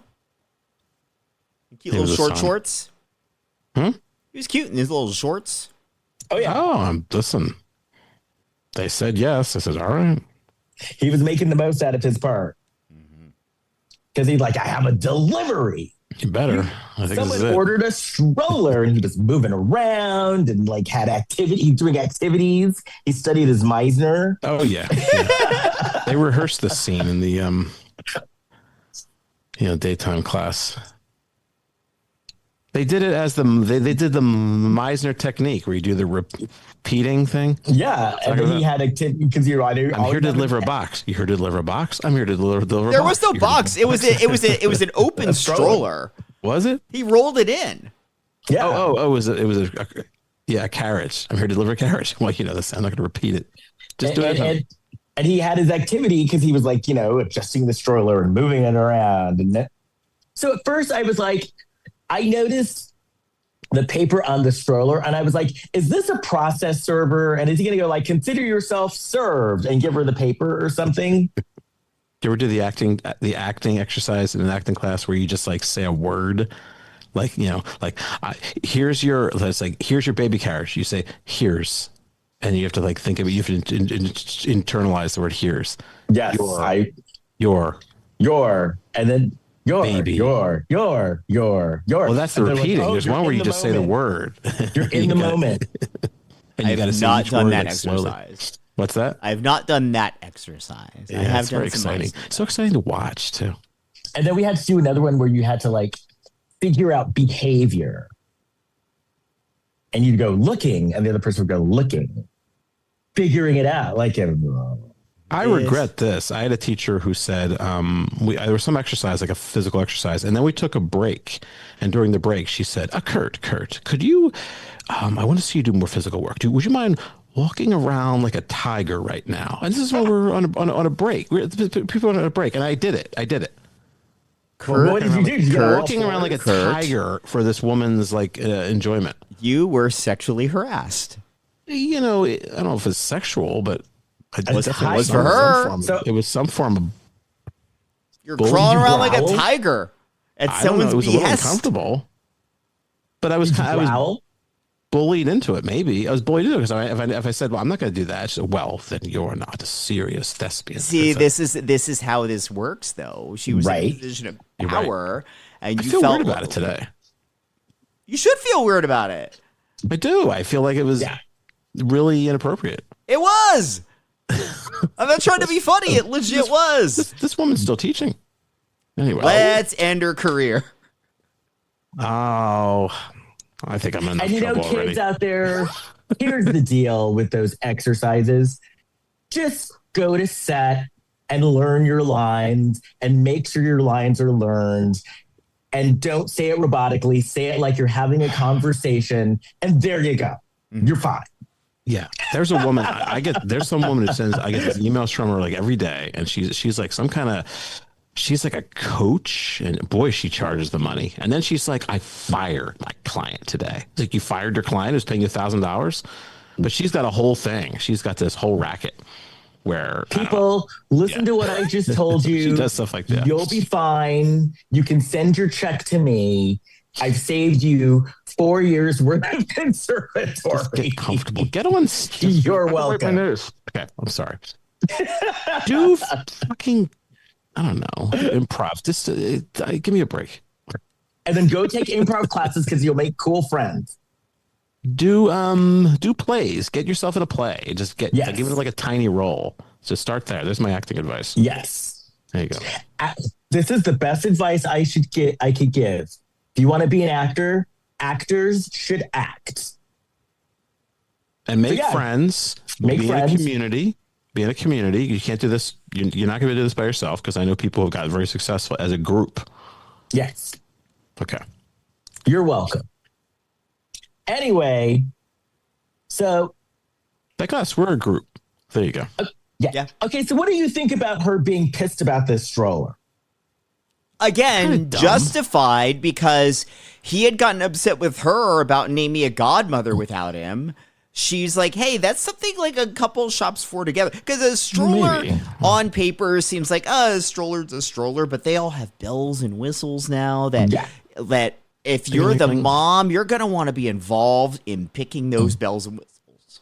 And let's be honest, that was a cheap looking stroller. Oh, yeah. That's not one you get delivered.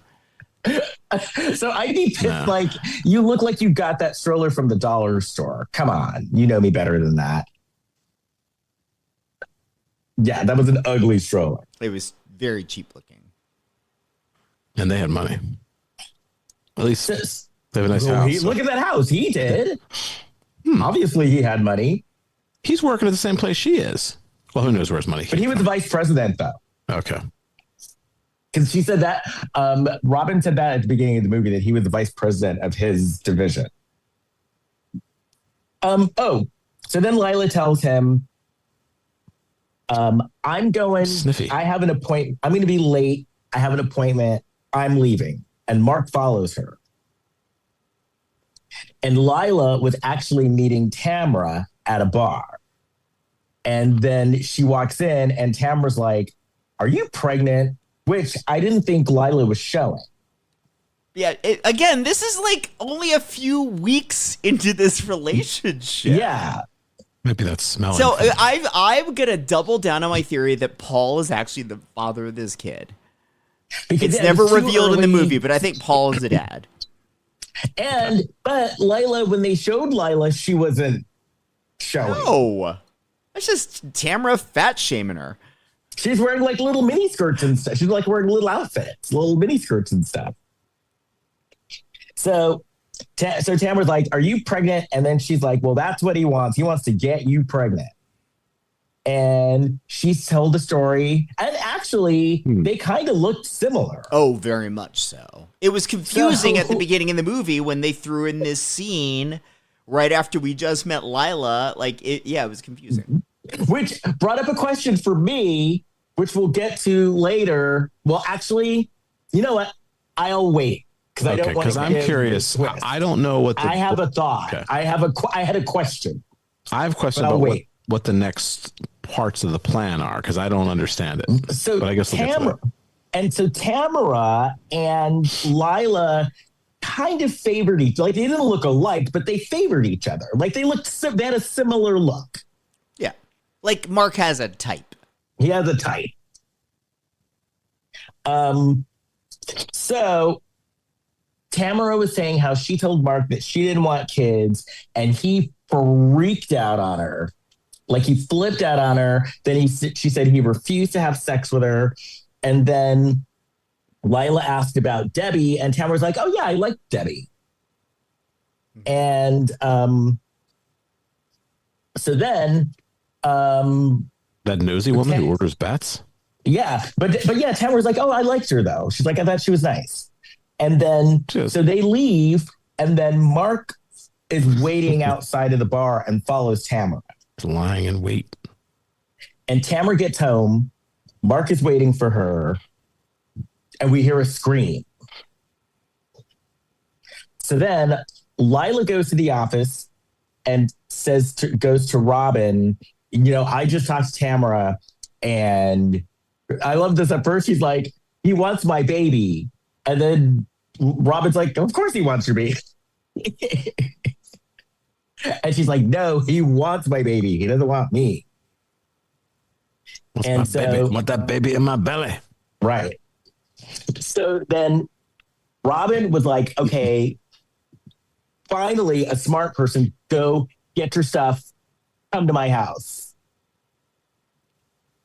So then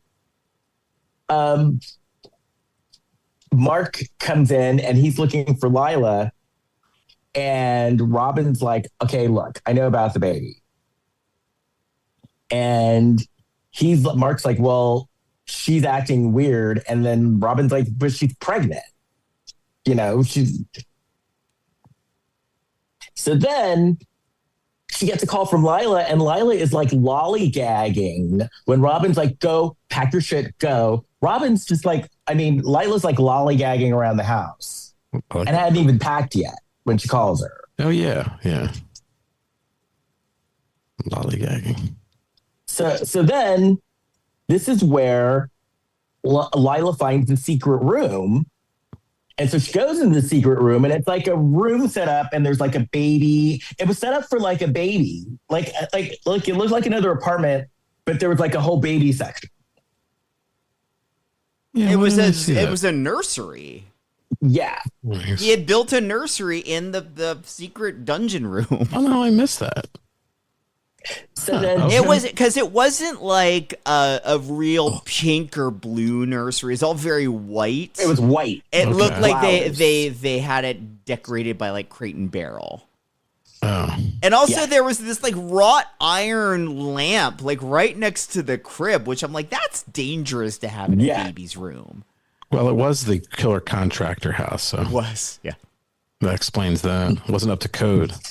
I must have been drifting off into outer space when this scene happened. It does happen. So then Robin's hiding, and then her phone rings. Oh, yeah. And I did see that. Okay, yeah. So then Julia's like, Lila, what are you doing here? And Julia. And then she gets hit on the head. Oh no, she looks down and she sees Debbie, and Debbie's dead. And then Debbie? What you're Whoa. You're jumping way ahead there. We're not at Debbie's yet. No, this is she's in the room there, confronts Julia, and it says, "Get out of my house." And Julia's that's like, right. Your And Julia's house. like, you know what? I see my notes over here. Hold on a second. You had your notes at the top of the show. No, they fell. No, but I forgot a page. Now you're not even on camera. This is the No, because I'm walking to Cardinal get my set. other page. And people That's are listening to it. Then Julia was like, your house. With audio and visual. All right. So then the ex-wife, right? She makes a snide remark. She says, let me know where you're registered. Yeah. And then what's happened next? Later, well, then she's Lila is talking to the husband, Mark. And Mark says that the ex-wife can't get arrested because she has a key. So she technically wasn't trespassing. Oh, that's right. Then he said he'd get a restraining. He said that he called the cops and he'll get a restraining order. He'll file a restraining order. Yeah. And they said he left Tamra, right? Yeah. Tamra, because she didn't want to have children. And he said she lied. She lied on the compatibility questionnaire on the dating app. Yeah. On the dating app. And he says that Tanya, what's her? I forget, is kooky. Tamra is kooky. And then this is where Lila gets stupid. No, she was stupid the entire movie. But then all he needed to say was, oh, my future wife. Whoops, I slipped. And then she just got like dickmatized. And like, she's like, your wife? Ooh. And all common sense went out of the window. What little common sense she had. She was like Margaret Dumont. She immediately got dickmatized. Ooh. Immediately. I like that the next scene is Lila calling Robin again on speakerphone. Talking about how she was wrong about Mark. She's such a dumbass. All he had to say was Mary, like my wife. Indeed. Why call a speaker? They might as well be talking through like one of those big loudspeakers at a rodeo. Mm-hmm. Let the whole neighborhood know. Or the PA system at a grocery store. Yeah, that's a good one too. And then Vivek is at the point that you get with your friend who asks your advice and you give them the advice. And then it's like it's not the advice that they want. So it's literally like everything you said flew out of the window and they kind of pretend like you didn't say it. Mm-hmm. And then as the good friend giving that advice, you're now the asshole because you've given advice that they didn't like, so they didn't take it. And so at some point, Robin does what I do, and you just look at your friend and you're like, fine, just do whatever you want. Just whatever. Like, I told you what I think. Apparently, it's not good for you. So you just give up and just like, okay, just she like trust your instincts. Because she's like, I told you what I think, idiot. So then I got to do something about these teeth now that I'm on television. So then Lila, Look at this. who is now bonkers, goes to the cops to thank them for the restraining order. Why would you do that? She thanked them? Yes. Oh, well, that's nice of her. Wish she has time She on her could have hands. hired a twink to deliver flowers. A twink? The twink that delivered the stroller. He could have delivered flowers to the police as thank you. They weren't Right. giving him any more screen time. They had enough. So she's like, yeah, my boyfriend filed a restraining order. And the cop just looked at her. He's like, what are you talking about?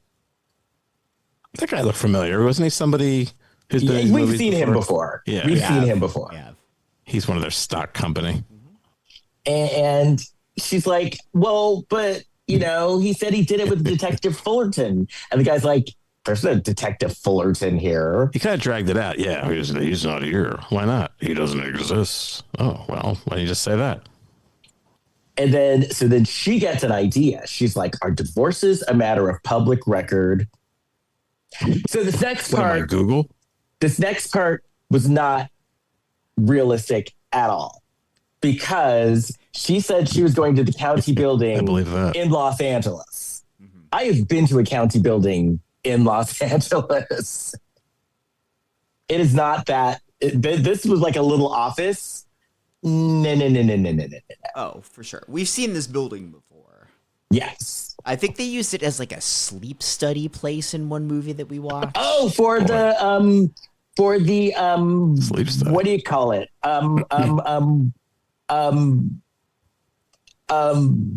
Eric Roberts movie where he was like the doctor. Yeah, one of those. Stalked by my doctor. Oh, yeah. Yeah. Kirk Roberts. So she goes to the county building and then she goes to the person who was very nice. Also not realistic when you go to a county building.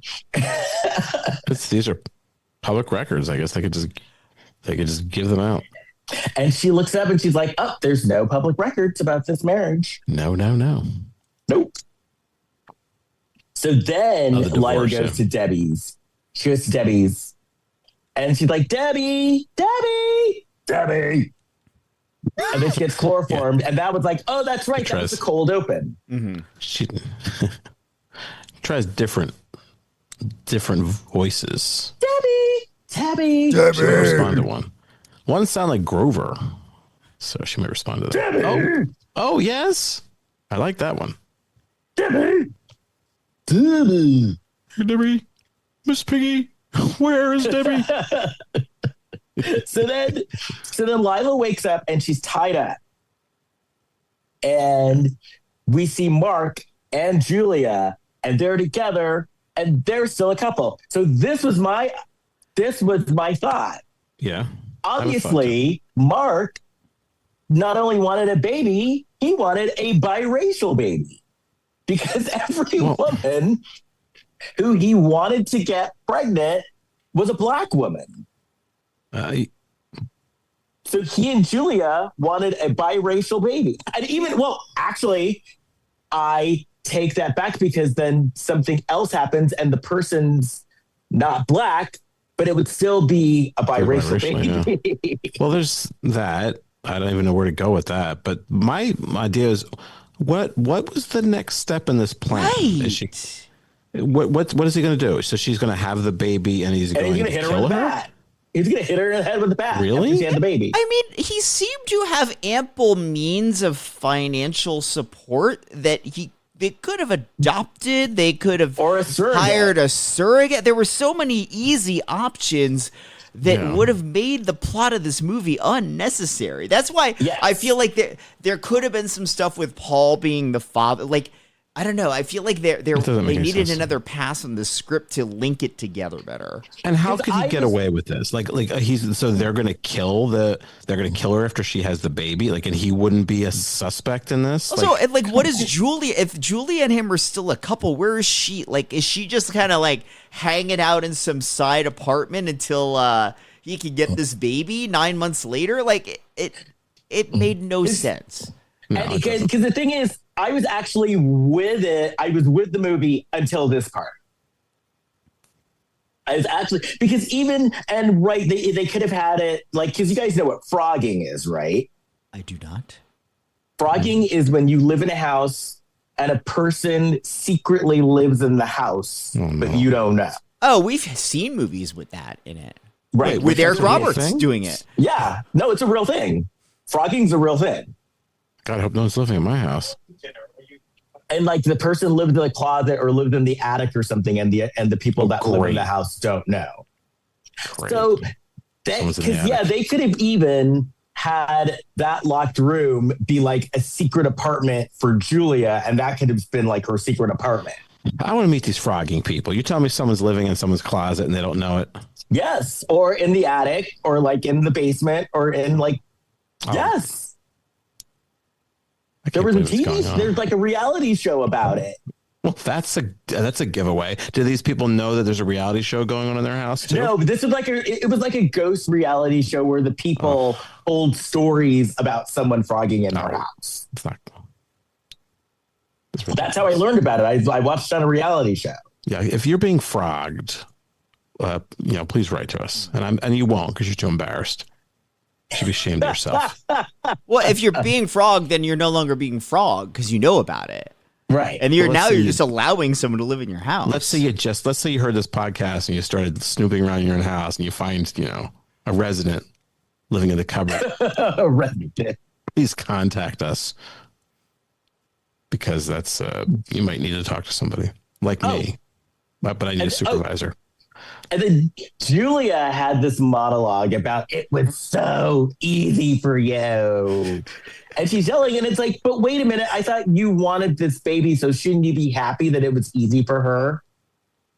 None of it made sense. And then when you hear sirens, and they like Mark and Julia just leave. Like, there's no fight, there's no struggle, there's nothing. They were still like, there. You ruined the baby for us. Maybe there was a tunnel underground. No, they eventually leave because then Tamara's there by herself, like undoing her hands from the because the cops were coming. Yeah, because we heard the siren. But like, who called the cops? Where did they go? They went to San Diego. Is that a good idea? I would go to San Diego. It's probably nice. Is the weather there nicer? Yeah, it is actually. So then, it's 1 year later. Vivica is talking to Lila. She's coming back to work.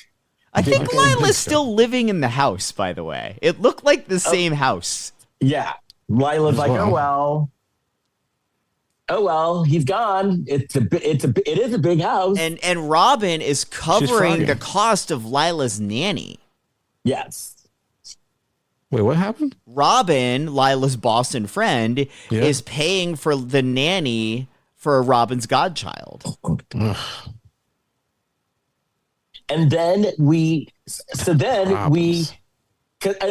is 1 year later, by the way. Yeah. And so then we go to San Diego. Oh, she says like, Lila's like, oh, the police are still looking for Mark. Yeah. Like, so then we go to San Diego. How was there not a big manhunt for this man? In addition to like abducting her, chloroforming he murdered 3 people. Yeah. Debbie, who else? Debbie, Tamara, and Paul. Oh, Tamara. Yeah. What? Yeah. Nope. He's still out and about. But technically, his murder of Paul was trespassing on his property. So actually, technically, he was kind of in the right. I don't think you can do that. I don't think you can hit. You should be like hitting him in the leg. You don't purposely hit someone in It's the also head. it wasn't done in self-defense. True. So anyway, so he's in San Diego, and he is talking to a young woman. Wait, we skipped the most important part before we go to San Diego. Oh yeah. You're talking Is about. Robin and Lila talking on the phone, and of course the line where that's she right. says, "Darling, you just had the wrong baby daddy in your life." Facts. Yes. She's right. Yes, she's right. And I like how now Vivica's thing is darling as well. Because I saw Vivica on a commercial. It was like some insurance commercial. And she's like, darlings. Yeah, she does a commercial with iced tea. I forget what it was for. Yeah, darling's her thing now, too. So she has darling, wigs, and yeah. And this stuff. So then he's in San Diego. He's talking to this woman. And so the reason why I was like, he still wants a biracial baby because this woman's Asian. So he definitely, and he and Julia are both not people of color. And so he's asking the woman, what's your most important quality in a partner? And then he asks the woman, do you want to have kids? And the woman's like, yes. And then Julia's sitting at the bar. I've always wanted to have kids and be hit in the head with a bat. Ooh, excellent. So I liked it up until the end. Well, it just didn't. The plan didn't make any sense to me. But I was happy to have a wrong movie back on my screen. I was it did glad, lean into yeah. the bonkers. I was glad that it was a That's wrong fun. movie. I wish there would have been a little more thought to connecting the dots to make this Yes. seem somewhat sensical. If I wrote this movie, it would keep me up at night. I'm like, wait a minute, this doesn't really make any sense. Well, maybe it does. But yeah, one more pass would have been nice. Yeah. Just, No, we didn't pass, though. We watched it. Yeah. Someone wrote to me. Yes. And You know like what I I watched? said, oh, go ahead. What? I watched Did you watch that movie F1? I saw it in Yeah. the theater. That's a manly movie right there. Is that with what's his name? Brad Pitt. He's Brad Pitt. racing. Oh, I have the screener. I have a screener. Yeah, I of watched that. it. I watched the screener. He's racing, gambling, womaning. He's womaning. Yesterday, It's just something else. I went to see a screening of Sinners, Saw that. and Delroy Lindo and the other woman who played one of the girlfriends were the Q&A people. I want to watch They're that both again. nominated. Yeah. I've seen it. I've Delroy seen Lindo. Sinners 3 times. And there were people there that have seen it 10 and 11 times. Oh, I'm gonna watch this second time. And And then last week I went to a screening of One Battle After Another and Leonardo DiCaprio and Tiana Taylor Nice. and Chase Infinity did a Q&A after. And that was a good one. And did you know, Kurt, that Tiana Taylor is now in culinary school? I think I did. I did know that actually. Yeah, I saw something about that. Yeah. Because she was late because she's like, oh, I'm in culinary school and I was baking something. And I have to go back and take it out of the oven when I go back. Perfect. Well, you tell her that I'm available. Yeah, Tiana, 'Cause I like Kurt's available. And I think she He should have likes been. cake. She should have been nominated. And you could bake him any cake you want, Tiana. Was she not No, nominated? I don't want rum cake. I don't like it. Why do you say it like she wasn't nominated? I thought she wasn't nominated She was. for an Oscar. Yeah. Wait a minute. Let's check this out. I think you're wrong. No, she referenced it on SNL when she hosted. Perfidia Beverly Hills. Wait a minute. Okay. Hold on. See. Talk amongst yourselves. Well, somebody wasn't. I really did enjoy her in that part. Just hold on. Perfidia Beverly Hills. Takes too long. All right. What are we looking at? Best supporting actress? Yes. Oh, yeah, she is. Tiana Taylor. So who wasn't? No, the other woman. No, Chase Infinity was not nominated. That's what I'm thinking of. Wicked. Wicked. Wicked wasn't nominated for anything. Wicked. No, Wicked's not nominated for anything, but that was to be expected. How dare you? You didn't even see it. I don't think Yes, that was I to be did. expected because the first one was nominated for a I saw it bunch. in my living room. Oh. Yes, I did. I saw it last week in my living room on my screener. I'm not going to watch it. Well, I gotta say, I'm supposed to watch it out of responsibility, but no. I gotta say, even in the stage play, the second act was not as good as the first. It was not. And the second act was basically a downer. So I think that they could have had it all in one movie. They absolutely could have. They were stretching it out. The second, well, you know, dollar signs, of course, but the second act wasn't enough to be a standalone. It wasn't even. No. Clunkers, song clunkers. Yes. The weird looking scarecrow. Yes. You didn't like it? The sex shawl. Who? The sex shawl that Sex Cynthia shawl? Erivo wears. Cynthia Erivo and Jonathan Bailey, their characters do it in the movie. Spoiler. Really? And then she's wearing this like Yes. sexy shawl Well, see, the next Kurt, you day. should see it. Well, maybe I will watch it now. As a sex saw. Shawl, not Shawl. a saw. I don't know. A sex saw sounds. I like the idea of a It's not sex saw. saw. A shawl. Yeah, this family movie has boning in it. Yes. I'm putting a sex saw into my sex dungeon. So Who are you? Saw? see what my frogging person thinks of that. I slip in there later and take a nap. It's a crazy world out there. Yeah. Huh, Well, about that. Yeah. if you want to find me, you can find me at leskirkendallbarrett.com, or you can find me on Instagram at leskirkendallbarrett.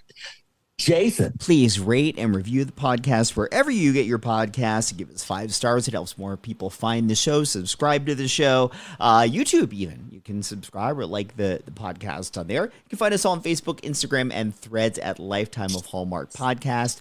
On TikTok at Lifetime of Hallmark Pod, and on Bluesky at Lifetime of Hallmark. Kurt. As long as I'm here, I'm relevant, but that's neither here nor there. I am on another podcast called the Shelf Shedding Movie Podcast. We have one up with our friend Jason Debray. We have When is one he coming Oscar on our podcast? Yes, we got to get that coming up next couple of weeks probably. And okay, so there's one we have up, and then we're going to be recording our if we chose the winners episodes. I've seen almost every movie that's up for the main the actor and all that kind of stuff. So look for that. And I need to start promoting my show. I have a show. I am going to be doing my show, The Real Black Swan, Confessions of America's First Black Drag Queen, at the Rogue Festival in Fresno, February 27th through March 7th. And you could go to roguefestival.com for more information. So I will be doing shows on location from Pam's house. Okay. And yeah, what else? Yeah, our Facebook page is still gaining numbers, so join that. I realized I didn't give out my own social media. Yeah. You might be should on do that. Facebook, Instagram, Threads, TikTok, and Bluesky at Big Shot Jason. And I think it's about time that And then you say Kurt. I think it's about time that we talk to some of our friends, like Karen Richmond, because I looked at them like, oh, I want to talk to her, like Karen Richmond or Meredith Thomas or Jason Dubray. Well, we do have to have him on because Oscar season's coming up. Even we have to David get- Rosen. So I'm gonna get on the horn and contact some of our friends and see if they want to come on. And we want to get Timothy Chalamet on the show so he can confront Jason Debray, because Jason Debray seems to have Oh, an I issue would love with that. Because That's that's the right. plan.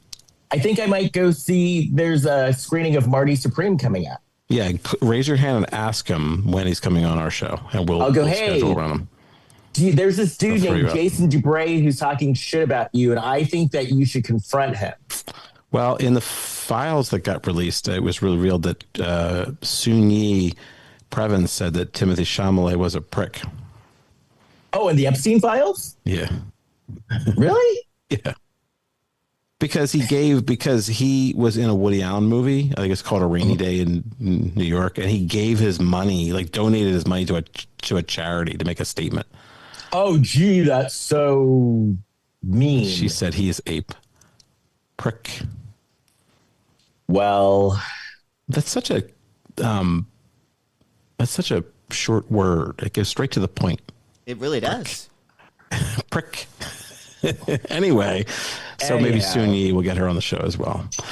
Oh, yes, Soon Yi Previn. Yeah. No. This is the thing about Les. He'll put anybody on the show. Yes.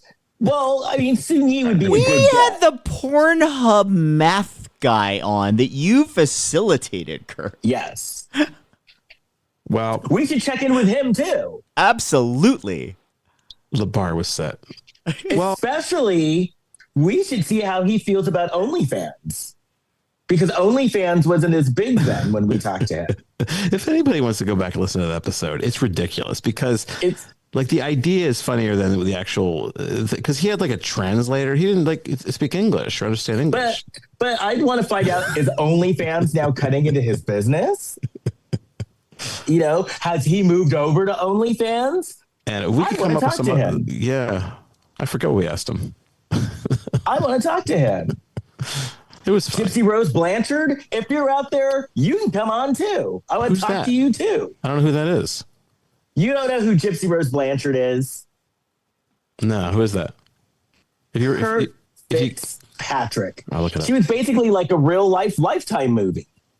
Her mom had Munchausen syndrome. Oh, so she died. No, it's Gypsy Rose Blanchard Gypsy Rose did not Lee. die. Gypsy Rose Lee died. Okay. Gypsy Rose Blanchard killed her mom because her mom was making her fake sick all the time and stuff and shaving her head and telling people she had cancer. Oh, I see her.